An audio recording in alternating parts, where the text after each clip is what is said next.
हरे कृष्णा। हरिर्नाम हरिर्नाम हरिर्नाम एव केवलम कलव नास्तेव नास्तेव नास्तेव गतिर अन्यथा। तो कलयुग के जीवों के लिए इस हरिनाम के अलावा और कोई गति नहीं है, नहीं है, नहीं है। तो कली संतरण उपनिषद में ये मंत्र दिया गया है कलयुग के जीवों के उद्धार के लिए।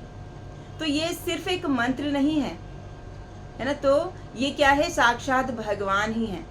जिस तरह से भगवान ने मत्स्य अवतार, कूर्म अवतार और अन्य अन्य अवतार लिए हैं, उसी तरीके से भगवान ने कलयुग के जीवों के लिए, उनका उद्धार करने के लिए ये हरे कृष्ण महामंत्र के रूप में अवतार लिया है। जितनी शक्तियां जो है वो भगवान में, उस भगवान ने वो सारी शक्तियां अपनी इस महामंत्र में डाल दी हैं।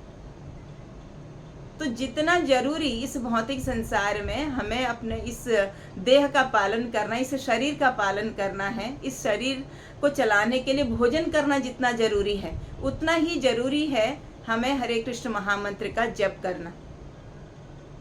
तो मनुष्य जीवन का ये परम लक्ष्य होना चाहिए कि हम सभी को इस हरे कृष्ण महामंत्र का जप करना है और इस भवसागर को पार करना है।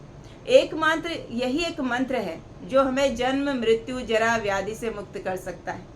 क्योंकि ये मंत्र जो है वो साक्षात भगवान से चला आ रहा है, गुरु शिष्य परंपरा से चला आ रहा है, भगवान द्वारा दिया गया ये मंत्र है। भगवान स्वयं चैतन्य महाप्रभु के रूप में एक भक्त अवतार के रूप लेकर इस मंत्र को देने आए हैं यहाँ पर। तो हम सभी का कर्तव्य बनता है कि हम इस हरे कृष्ण महामंत्र का जप करें, और इस मंत्र में बहुत बहुत शक्तियाँ हैं। तो एक छोटी सी कथा के माध्यम से आपको समझाना चाहती हूँ कि कितनी शक्ति है इस महामंत्र में। वृंदावन में श्री राधा वल्लभ जी का मंदिर आप सभी ने देखा होगा। उसी के पास में एक मोटे गणेश जी का मंदिर है। मोटे गणेश जी के जो महंत हैं उनका नाम है दुर्गा प्रसाद चतुर्वेदी जी। तो ये अपनी भक्ति, अपनी कठोर साधना के बल पर पूरे ब्रज में इनको सब जानते थे। तो दुर्गा प्रसाद चतुर्वेदी जी पहले रेलवे में जॉब करते थे। अचानक से वैराग्य उत्पन्न हो गया और अपना सब कुछ छोड़कर अपनी पत्नी को लेकर ब्रज की शरण में आ गए। जब ब्रज की शरण में आते हैं, वहाँ पे कठोर साधना करने लगते हैं। भगवान के प्रति प्रेम दिन पर दिन बढ़ने लगा और ऐसे ही धीरे धीरे धीरे वहाँ कुछ शिष्य बन गए। तो एक दिन एक शिष्य ने उनसे पूछा कि गुरुदेव, ये जो भगवत प्राप्ति का सबसे सरल और सबसे श्रेष्ठ मार्ग क्या है, वो आप मुझे बताएं। तब गुरुदेव ने कहा कि आप निरंतर हरिनाम का जप करते रहिए, निरंतर भगवान का कीर्तन करते रहिए। आपके श्वास श्वास में भगवान विराजमान होने चाहिए। आपके हर श्वास में भगवान का नाम निकलेगा। इस तरीके से आप निरंतर भगवान नाम का जप करो। तो उस शिष्य ने अपने गुरु की आज्ञा को शिरोधार्य किया और उस हरिनाम में डूब गया। हरे कृष्ण महामंत्र का जप करने में तल्लीन रहने लगा। तो एक दिन एक अद्भुत घटना हुई। जब वो हरे कृष्ण महामंत्र का जप करने के लिए बैठा था, तो उसको वहाँ का जो वातावरण था वो ऐसा हो गया कि उसको चारों तरफ से जय हो जय हो जय हो की ध्वनि सुनाई देने लगी। अब उसको समझ में नहीं आया कि क्या हो रहा है, तो सोचने लगा शायद मेरा भ्रम है। अब वो जब भी जहाँ पर भी जाता वो हरिनाम करता, क्योंकि उसकी जीवा को तो आदत पड़ गई थी भगवान का नाम जपने की। तो जहाँ कहीं भी जाता हरिनाम करने लगता। तो जैसे ही वो हरिनाम का जप करता, फिर उसको वही ध्वनि सुनाई देती, जय हो जय हो जय हो। यही जय घोष उसको सुनाई देने लगा। अब वो घबराने लगा कि ये मुझसे कोई अपराध तो नहीं हो रहा है नाम जप करते समय, कि जब मैं नाम जप करता हूँ तभी मुझे ये जय घोष सुनाई देता है। तो एक दिन घबराता हुआ अपने गुरु के पास जाता है।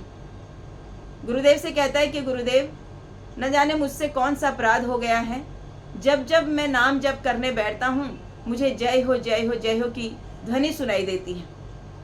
जब गुरुदेव ने ये सुना तो गुरुदेव के आंखों से अश्रु प्रवाहित होने लगे।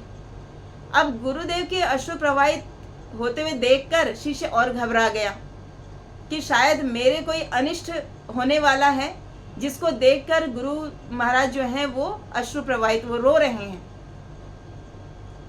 तो गुरु महाराज ने कहा कि देखो तुम घबराओ मत, तुमने तो भगवत प्राप्ति कर ली है ना, तुमने जीत लिया है इस महामंत्र को का जप करके तुमने संपूर्ण सृष्टि जीत ली है, तुमने भगवत धाम भगवान का प्रेम प्राप्त कर लिया तुमने। ये जो जय घोष की आवाज, जो जय घोष की ध्वनि तुम्हें सुनाई देती है, ये कोई साधारण मनुष्य नहीं है। ये तुम्हारे जो जन्म जन्मांतर से जितने पितृ जो थे वो नरक योनि में, नरक में या अन्य अन्य योनियों में जो कष्ट भोग रहे थे, उन कष्टों से मुक्त हो रहे हैं तुम्हारा हरिनाम सुनकर।